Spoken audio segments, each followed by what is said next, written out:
What is going on, everyone? Welcome back to this week's installment on the Laykshow, and I really appreciate you all making me a part of your day again. So, obviously, last week I did another college football and NFL recap video, capped off by Oregon upsetting Ohio State, and 9 out of 10 times, honestly, Ohio State probably wins that game. On a neutral field, Ohio State is probably favored in 10 out of 10 of those games, and they probably win 9 out of 10 of those games. So, I wouldn't hang your head too much if you're a Buckeye fan. I really wouldn't. But it is a tougher road ahead. Obviously, we're a little over halfway in the college football season, and we're just heating up in the NFL. It's a lot of football to be played still, and the college football playoff, the 12-team playoff, is nearing ever so closer. So we're really going to see some madness this year, especially with all these losses that are happening to some of the top teams in the country right now. I think we're in for probably the most madness when it comes to a selection Sunday, at least in the better part of the 10 years the college football playoff has existed. And obviously this being the first year of the 12-team extended playoff, I think we're really in for some madness at the end of the year. So obviously you all know I'm a Bucked Up ambassador, so use promo code SHOW32, get yourself 20% off any and all pre-workout orders at buckedup.com. So what are we going over today? Well, another college football recap, and then we're going to do an NFL recap again. But I'm also going to add in one final topic when it comes to Brock Purdy. We're going to talk a little bit about Brock Purdy, especially after that game against the Chiefs this past Sunday. And then another installment of Laykos List will be coming up in a little bit after the recap of all of our college football games. So without hesitating anymore, let's get started with the Friday night slate, at least the most notable Friday night game from this past weekend. We got number 2 Oregon going on the road against Purdue. And, you know, this game was hyped up a little bit just because Purdue has had better part of tendency to upset top-ranked teams at home on a Friday night. The most notable one, at least for me, was when Dwayne Haskins, rest in peace, was still quarterback for the Buckeyes all those years ago. I believe it was 2017 that happened, but Purdue put the belt to ass, metaphorically speaking, to the Buckeyes that game, winning 49-21, I believe. Either way, that was the showing out game for Rondale Moore, wide receiver for the Arizona Cardinals, and I wish he would stop getting injured because it really screws my fantasy team. I really do, but it happened. But either way, it was hyped up that maybe Purdue would upset Oregon, who, you know, they're riding high. They just beat Ohio State. They just took down the Buckeyes. You know, maybe this would be the game that Purdue would turn some heads and upset Oregon. Nope, not to be. Oregon absolutely beat the brakes off of Purdue, 35-0. It really wasn't a competition. Dylan Gabriel was, you know, fantastic, at least from a passing, you know, percentage standpoint. He won 21 of 25 for 290 yards and 2 touchdowns. You know, he's a good quarterback. You know, at this time of year, this is when you need to have Heisman moments. And Dylan Gabriel, with that win over Ohio State and now the convincing win against Purdue, you know, I think he propelled himself into the Heisman Trophy conversation. I'm not going to say he's going to win it. He may not even end up in New York with, you know, the finalists, but he's definitely in the conversation and in the mix now. After a slow start early on in the year, especially that game against Idaho, which was god-awful. But either way, Oregon stays unbeaten and handles business against 1-6 Purdue. Next game we're going to talk about, number 16 Indiana against Nebraska. Everybody hyped up Nebraska this year. They really did. I never bought into Nebraska. I think they lie about their sellout streak. There's no way that they sell out like every single week, even for smaller Big Ten games. But Nebraska absolutely got hammered 56-7 by the Hoosiers. Quarterback Rourke from Indiana, he's putting himself in the Heisman conversation. And don't look now, but Indiana is undefeated, and they're among the top in the Big Ten. This is why I say the college football playoff is going to be very interesting because it's going to be a gauntlet in pretty much all the major conferences except the ACC, which we're going to talk a little bit about that because I have a bone to pick with a lot of analysts out there who talk Miami and Clemson. Obviously, those two are the top of the ACC, but we're going to get into that in a little bit. But either way, Indiana absolutely beats the brakes off of Nebraska 56-7. I have no clue what Matt Rule. I don't know where they go from here because I know they got the Buckeyes next, and I think Ohio State, coming off a bye week, they're going to be playing pissed off football. So I think Nebraska's in for another bloodbath this upcoming week. It might even be worse than what Indiana did to Nebraska. Number 22, Illinois taking on number 24, Michigan. Illinois handled business 21-7. Michigan's quarterback play, what's the best way I can describe it, is putrid. It's so god-awful. All of their quarterbacks cannot throw the football with any sense of accuracy, with any sense of urgency. This team of Michigan, it really shows how much Harbaugh meant to the team, but it also shows how much talent left for the NFL draft. Excuse me. They still have Donovan Edwards. They still have a stud running back. They still have a good run game. But Michigan can't stop anything. On defense, they're always putting a hole on defense. And when you're in a hole on defense, excuse me, when you're in a hole and your defense is struggling, that's when you need your offense to actually step up and kick in gear a little bit. But Michigan can't do that with their quarterbacks. It's been a carousel of quarterback this entire year. You don't have the steady poise in the pocket like you did with J.J. McCarthy. J.J. McCarthy was the one exception for Michigan just because he can run and he can throw. It seems like all these Michigan quarterbacks, the only thing they can do is run somewhat and then throw the ball poorly. That seems what Michigan can only do at quarterback.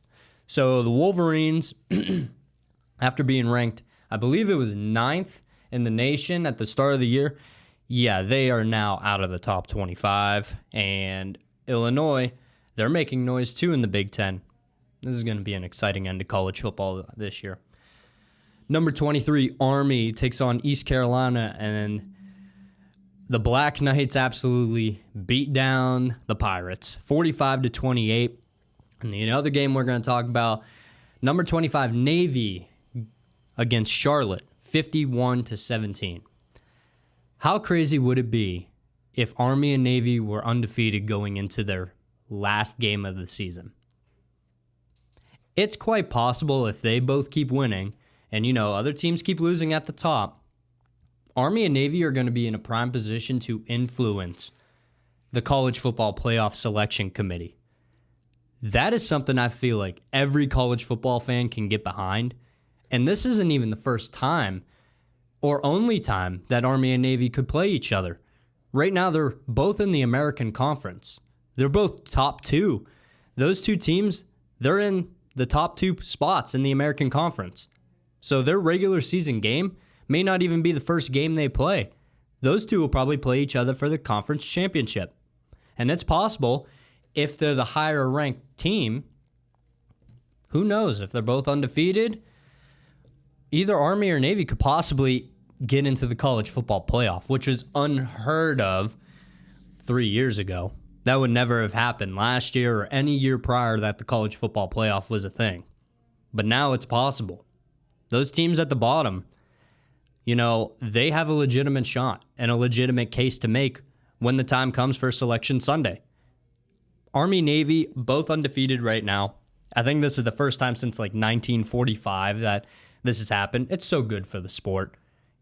Who wouldn't want to see Army or Navy make the college football playoff? I know I would. So right now, Army and Navy projecting basically based off projections. I think they're going to end up playing each other in the American Conference, and obviously nobody will be one team probably won't be undefeated at that point, but I think it's awesome. We'll probably have 2 Army-Navy games at the end of the year. All right, so now we're going to get into the bigger games from the Saturday slate. Obviously, some of those other games I talked about, they were on Saturday, but except the Oregon and Purdue game that was on Friday. But now we're getting into the real slate. Number 9, Iowa State against UCF. Iowa State survives after a late comeback, 38-35. And right now, Iowa State is tied with BYU for first place in the Big 12. So obviously, a Big 12 member is going to get into the college football playoff at probably the 4 seed. If you look at the SEC, the ACC, and the Big 10, those 3 champions are more than likely, they're getting the top 3 seeds. Obviously, it depends on where the rankings fall too. And then you have the Big 12. They'll get that 4th seed. But after a while, Iowa State finally kicked in gear. They were on the verge of getting upset by UCF. This was a great game. But, excuse me, guys. Sorry about that. But again, they are tied with BYU for first place in the Big 12. And BYU also survived against Oklahoma State on Friday, October 18th, 38-35 on a last-second touchdown. So it's really going to come down to Iowa State and BYU, which I didn't think at the beginning of the year. I thought legitimately it would have been Colorado or Kansas State. Kansas State is still in the mix, but I know they have that one loss. But, it's going to come down to the wire. The ACC is the only conference with parity right now, where it's a clear line between who's at the top and who's at the bottom. And we're going to go over that game next. But Iowa State survives UCF 38-35.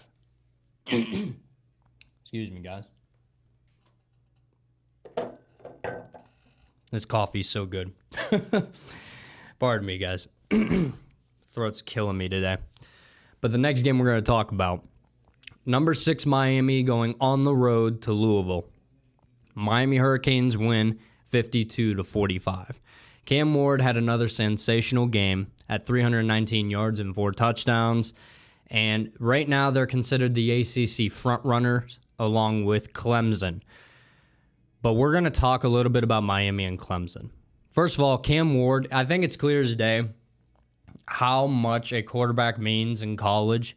You have to have a guy that can just sling the rock all the way around the football field, and also galvanize the troops when needed, and really take control and command of a locker room, as much as it matters who the head coach is, which it does. That's what we see with Alabama. But as much as it matters, you still need a quarterback who can throw the football. You still need a quarterback who can throw it around with accuracy, precision, take command of the locker room, and demand the most out of his teammates. And that's exactly what Cam Ward has done. If Cam Ward is not on Miami, Miami loses to Virginia Tech, Miami loses to Cal, and Miami more than likely loses to Louisville. They'd be on a 3-game losing streak without Cam Ward.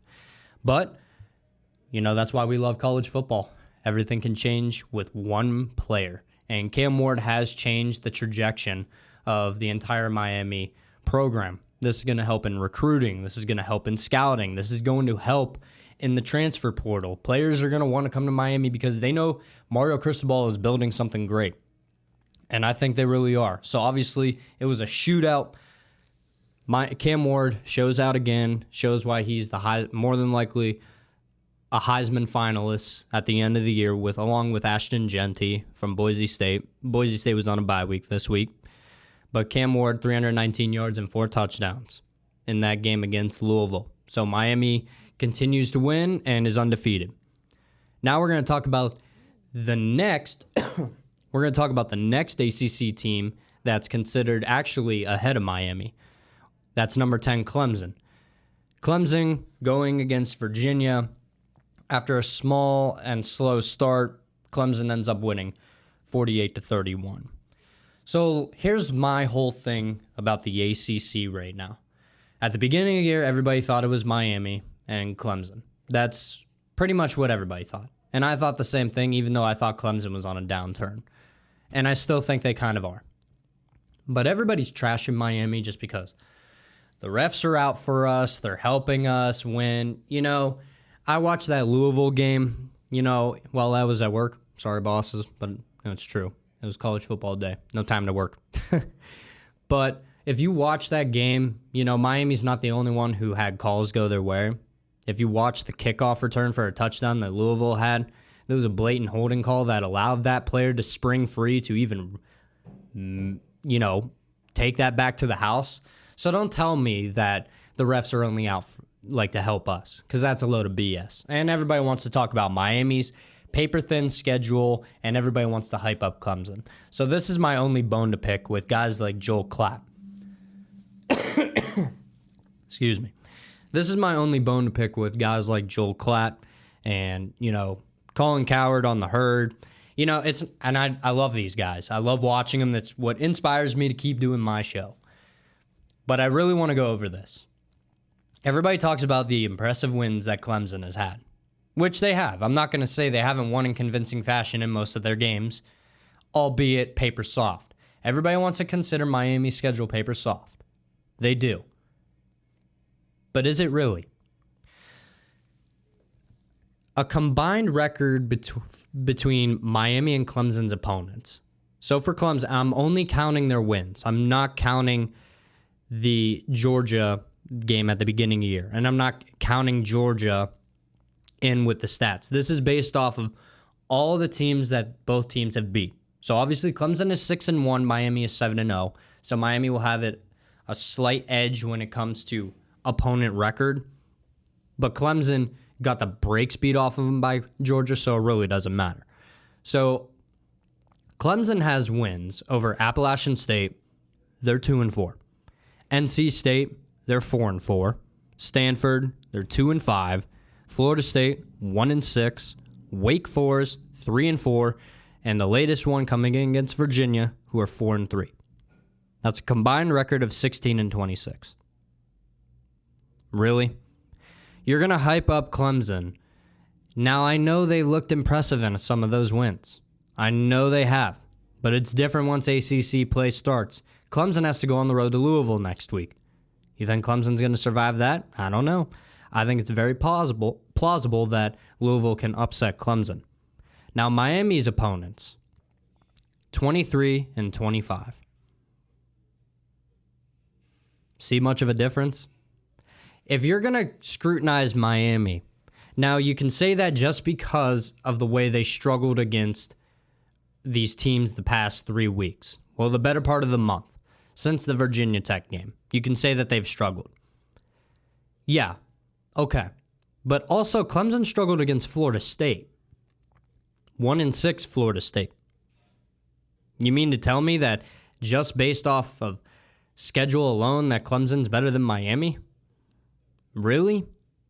See, this is the only bone I have to pick with guys at the top, who commentate on this stuff and to me don't really know what they're talking about when it comes to this aspect. The media doesn't respect Miami, podcasters, everything. Nobody respects Miami, not even the AP poll. Miami's still at 6 after last week's AP poll, but this is what bothers me. If you're going to scrutinize Miami for struggling against these teams like Virginia Tech, Cal, and Louisville, well, you better hold Clemson to the same standard when it comes to their schedule. And I will admit, they have beat the brakes off of most of their teams. But I also look at that game against Virginia early on, they struggled, and FSU, they struggled all day.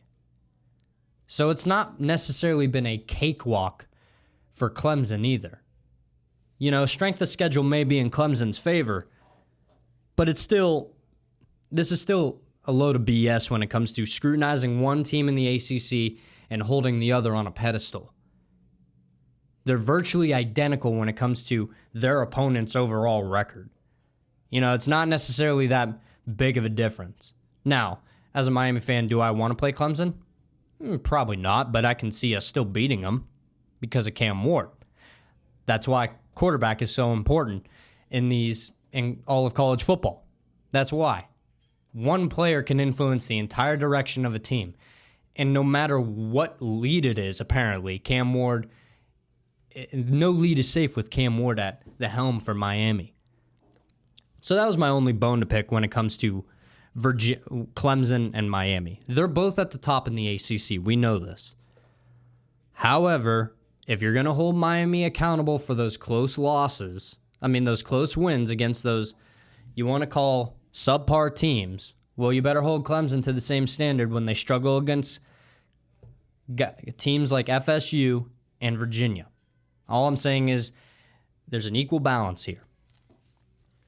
All right, next game we're going to talk about. Number 8, LSU hands Arkansas the belt 34-10.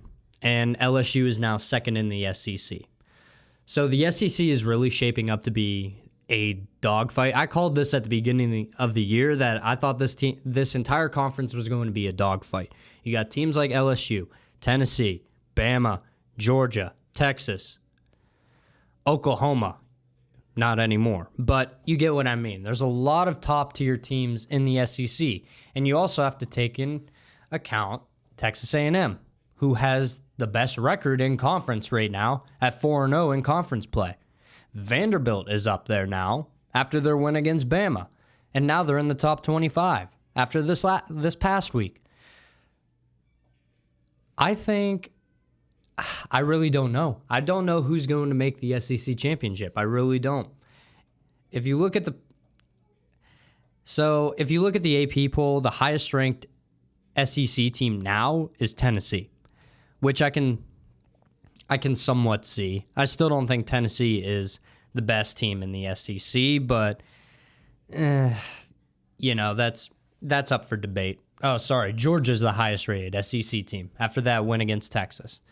But LSU has put themselves in a prime spot to be one of the representatives in the SEC Championship. And this just goes to show how many good teams are not going to be probably represented in conference championships or the college football playoff. I think we're in for madness. So LSU handled business. And then we go to the next game, and I watched this game, and it was a great game. Number 11, Tennessee takes down number 7, Alabama, 24-17, handing Bama their second loss on the season and the second loss in the past 3 weeks for Alabama. So Tennessee's fourth in the SEC right now. Now Bama has dropped back to 8 in the SEC standings at least. Now a lot of this is going to sort itself out. A lot of it will. But I watched that game, Tennessee against Bama. I still think that Bama is just not a buttoned-up team. I don't think their defense is that good. I think it's a bunch of guys that are just trying to do their own thing. I talked about it last week. I think Kalen DeBoer, he's a good coach. I think he's a good coach. But he's not even remotely in the same stratosphere as Nick Saban was. Nick Saban, up by 40 in a national championship game, is still getting in his players' asses and yelling at the officials. That's the difference between Kalen DeBoer's coaching and Nick Saban. Nick Saban's teams were always buttoned up, and if they lost a game, which Nick Saban has during the regular season, for the most part, he's always won. But when Bama lost in the regular season, that team was the most dangerous team to play in college football the next week because that team is buttoned up more than ever, and they got after it. I can't recall a time where Alabama lost back-to-back games. I really don't recall that at all, at least through the Nick Saban era, maybe other than his first year. I don't remember that year too well. I think that was 2007 or 8 when Nick Saban started there.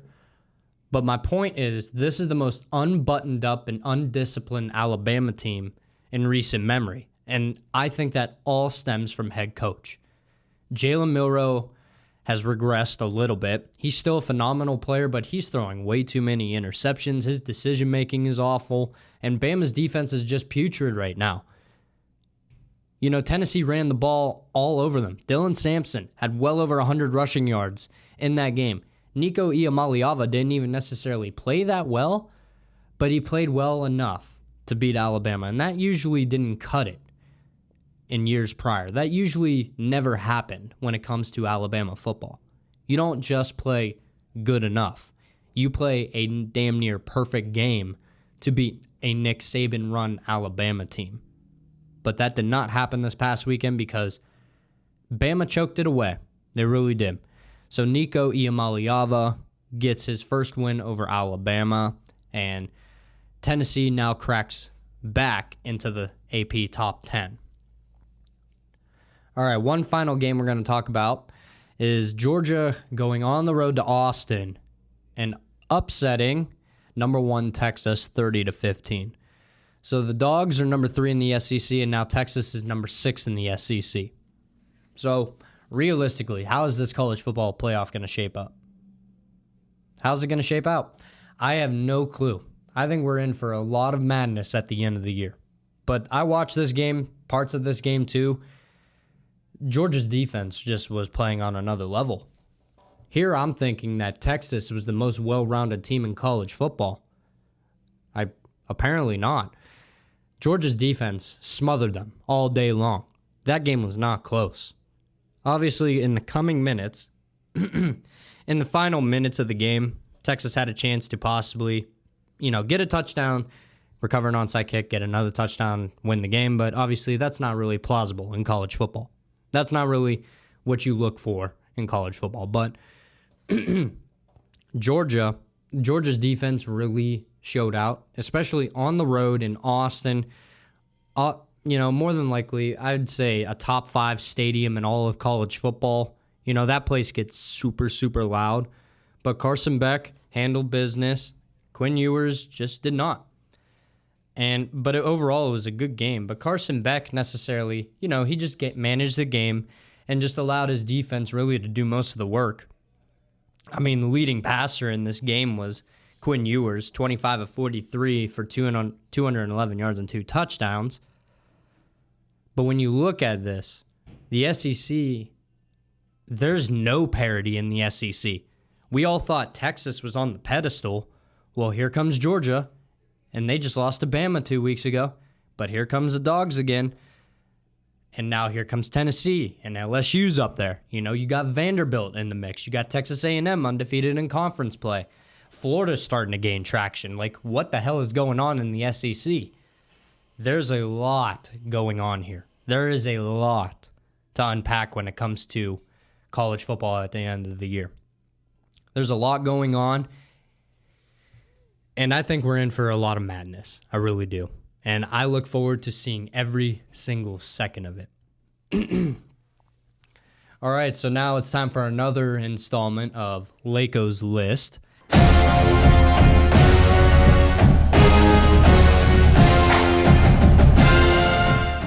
This is the AP Top 10 now, and then I'm giving you my AP Top 10.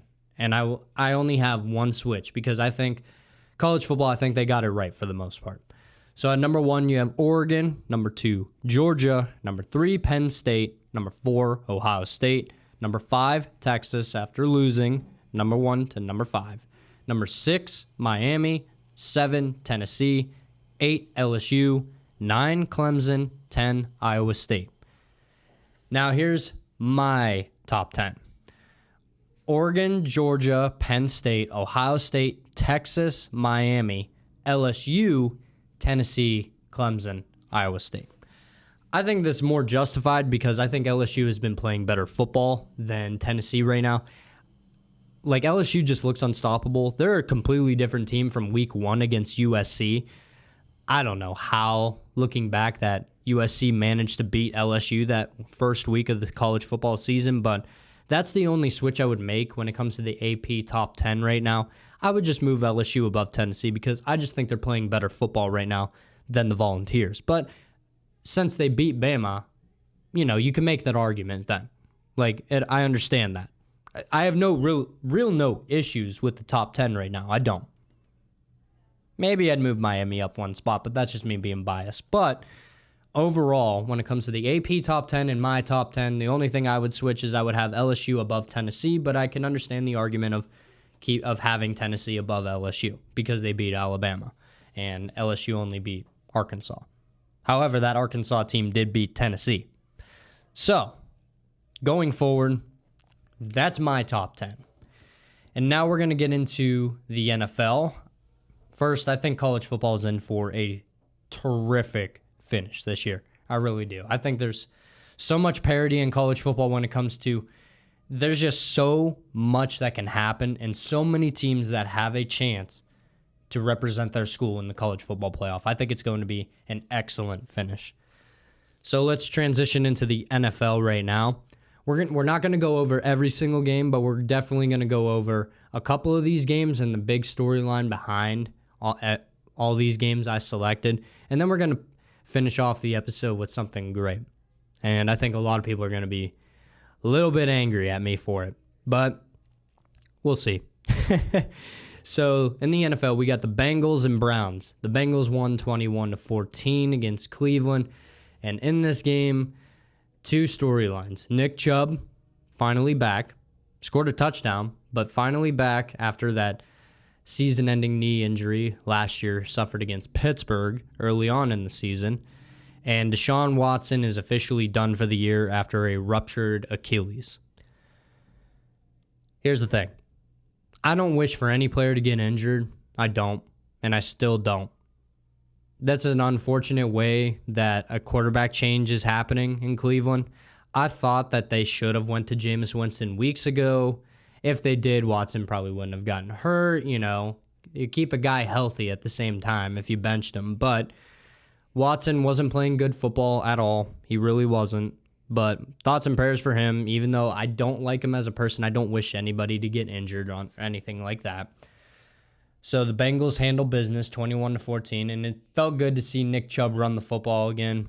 Even though I'm a Steeler fan, I will root for Nick Chubb because he's that fantastic of a running back. Next game, we're going to talk about the Commanders dominate the Panthers 40-7. Talk about belt to ass. Are the Panthers worse than Cleveland? I don't know who's worse at this point. It doesn't matter who you throw in there. You can have Andy Dalton at quarterback, or you have Bryce Young at quarterback. It doesn't matter. The Panthers are just not well run. They don't have a good roster. They're just bad all the way around. Don't let that 2-game stretch fool you from Andy Dalton. Nick Foles can come in a couple games and look like Patrick Mahomes. He could come in for 2 weeks and look like Brady.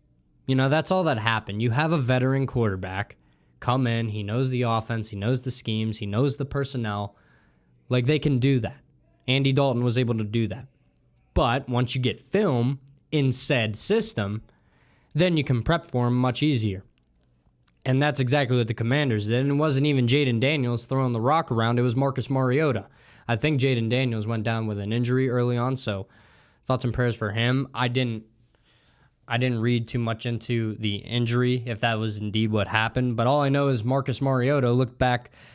He turned the clock back to when he was an Oregon Duck and absolutely lit up the Panthers. Next game we're going to talk about. Sorry, guys. My throat is killing me today. But the next game we're going to talk about, the Chiefs beat the 49ers in the Super Bowl rematch 28-18. This was a garbage kind of game. It really was. Patrick Mahomes and Brock Purdy both combined for 5 interceptions, no passing touchdowns, and 3 rushing touchdowns, 1 from Mahomes, 2 from Purdy. This is the worst version of Patrick Mahomes I've ever seen. Probably ever. Like, he's been through they're still 6-0. Like, I'll give it to them. The Chiefs are still undefeated. They really shouldn't be. Like, if they played a team with any sense of offense, the Chiefs should have at least 3 losses on their resume. They should. This drives me up a wall that they keep winning. But that just shows how great Mahomes is. He can be in a terrible, terrible slump, and this is the worst Kansas City offense has ever looked under Andy Reid and Patrick Mahomes' tenure. This is the worst it's ever looked. And this might be the worst version of Patrick Mahomes I've ever seen play football, other than his junior or senior year at Texas Tech, where all he did was throw interceptions. He threw plenty of touchdowns, but plenty of interceptions. It seems like he's reverting back to his old ways when it comes to just sling it around. But again, Mahomes and Purdy both combined for 5 interceptions, no passing touchdowns, 3 touchdowns all rushing. Something's got to change for Kansas City because I don't think they can necessarily keep this up. I think Patrick Mahomes has to rebound a little bit.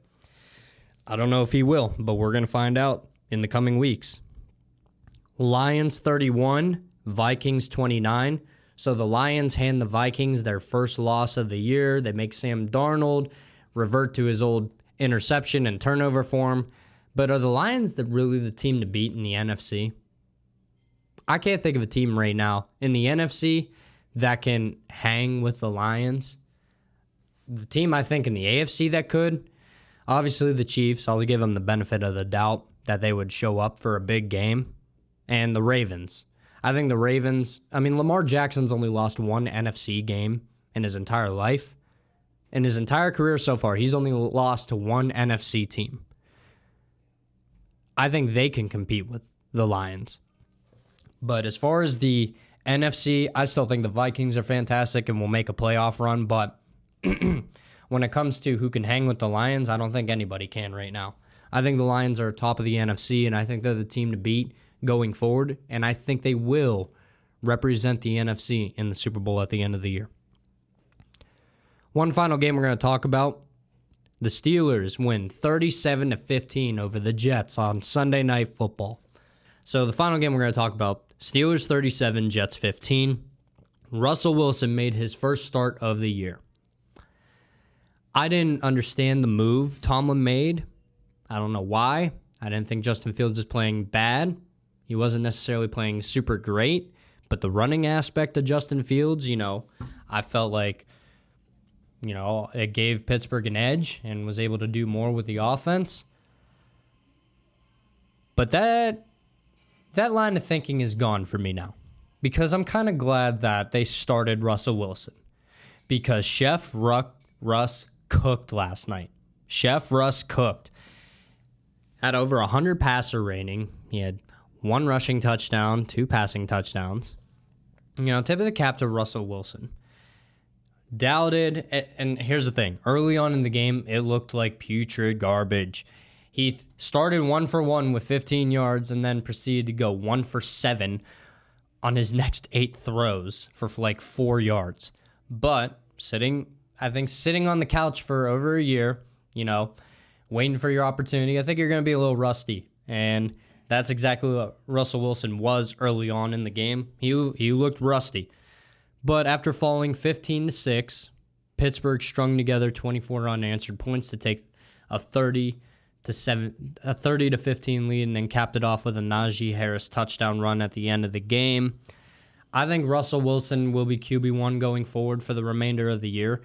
This was the best I think Pittsburgh's offense has looked. Running the football, passing the football. We're finally throwing deep balls consistently. Getting George Pickens into the mix finally. Jalen Warren's back. We had Alex Highsmith return on the edge. Cam Hayward's reverting to his all-pro form. You still got TJ Watt. Beanie Bishop having himself a day with 2 interceptions in the game against Aaron Rodgers. This Steeler team is now 5-2. They're a dangerous team, I think, with Russell Wilson at quarterback. I never thought I'd say those words, but I think you ride with Russell Wilson the rest of the way. A lot of people hated this decision, but I think Tomlin saw something that the rest of us didn't. The offense felt different. It felt like Russell Wilson had command of the offense and demanded the respect of the rest of the teammates around him. And he distributed the ball very well towards the end of that game. Tip of the cap to Russell Wilson. And I think he solidifies himself as QB1 going forward for the Steelers. So now we're going to talk about one last thing. Since Brock Purdy, he's been a hot topic lately, at least for me, because I don't know what people see in him. I really don't. I see a younger version of Jimmy Garoppolo when it comes to the 49ers. A lot of people wanted to kick Jimmy Garoppolo out of town. Brock Purdy hasn't done nothing that Jimmy G hasn't done. That's besides the point. Right now, he's second in the league in passing yards, 1,841 yards, but he only has 9 touchdowns and 7 interceptions with a 61.0 QBR. So, honestly, he's not good right now. And I'm going to give you a list of all the quarterbacks. I'm going to do Brock Purdy or. Would I take Brock Purdy or the rest of the NFL? That's what we're going to end the show with today. So, Lamar Jackson or Brock Purdy? Lamar Jackson, not even close, the best running quarterback in NFL history. Brock Purdy or Dak Prescott? Brock Purdy by a mile. I think Dak Prescott is absolutely god-awful. Brock Purdy or Josh Allen? No competition, Josh Allen. Brock Purdy or Matthew Stafford? I'll still take the Super Bowl champion Matthew Stafford. Brock Purdy or Tua? Because of injury, because of this, I will take Brock Purdy. But it's not by much, because I still think Tua is kind of a better athlete than him. But I'm taking a lot into consideration for this. As far as like just quarterbacks in general, usually I'm not really going to take health into account, but I still think that Brock Purdy's better than Tua. I do. Brock Purdy or Jared Goff? Jared Goff. Still remains the most underappreciated quarterback in the league, in my opinion, but he's a fantastic quarterback and possibly a top 10, even maybe top 6 quarterback in the league. So I would take Jared Goff over Brock Purdy. I would take C.J. Stroud over Brock Purdy. Patrick Mahomes is obvious. I would take him over Brock Purdy. Kirk Cousins or Brock Purdy? I'll take Kirk go. Brock Purdy or Jordan Love? I'll take Jordan Love. Brock Purdy or Deshaun Watson? I'll take Brock Purdy. Everybody knows my opinion on Watson. Brock Purdy or Jalen Hurts? Now, this is a tough one because both of them haven't really been playing well, and Jalen Hurts is a turnover machine, but because of his running aspect, because of the way he can extend plays, I will take Jalen Hurts. Brock Purdy or Baker Mayfield? I'll take Baker Mayfield. Baker Mayfield's having himself a year. Brock Purdy or Trevor Lawrence? I would take Trevor Lawrence. I would take Joe Burrow. I would take Justin Herbert. I would take Russell Wilson right now based off what I saw against the Jets on Sunday Night Football. And I will take Caleb Williams and Jaden Daniels. That means I would take Brock Purdy over Geno Smith, Derek Carr, Gardner Minshew, Anthony Richardson, Will Levis, Daniel Jones, Drake May, Bryce Young, Aaron Rodgers, Sam Darnold, and Bo Nix. And I would also take Kyler Murray over Brock Purdy. So realistically, I have Brock Purdy in the range of 17th or 18th best quarterback in the league. I don't care if that offends people. I think it's obvious. The only ones I can see you possibly making an argument for is Russell Wilson because he's only played one damn game, Jordan Love, Baker Mayfield, and Jalen Hurts, and Trevor Lawrence. Those are the only ones you can possibly make an argument for, but when it comes to talent, it's very clear who's more talented when it comes to those teams. So, I would take 17 quarterbacks to start over Brock Purdy right now. And that's going to wrap it up this week on the Laykshow, everyone. I really appreciate you all making me a part of your day again. Be sure to like, subscribe, share with your friends, leave some comments down below. I'm your host, Dominic Layko. God bless. I love the chase and the hunt, and I set the pace when I'm running. I always take what I want, and I always give it 100. Don't need a bank, no, I'm funded. Play the game like it's nothing. I'm always thankful for something. Don't take for granted, stay humble. Now wake up! It's time to look at the enemy. Look in the mirror if he is no friend to me.